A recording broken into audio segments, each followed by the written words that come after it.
بصوا يا حبايبي، احنا طلعنا دلوقتي القطعة دي جناح، فهنقطعه كده ونشوف. يلا يا بوسي،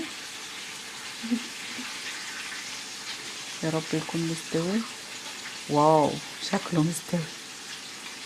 دوقي ميار بقى. دي سخنة.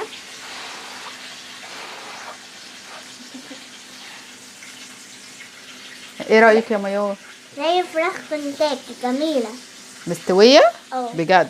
اه طب والله حلو، فرحتوني. ايه يا بسنت؟ جميلة. حلوة مستوية. تشيكن. طيب انا بشكر صديقاتي الغاليين اللي قالوا لي اعملها كده، وهطلع بقى معاكم الباقي ونكمل مع بعض.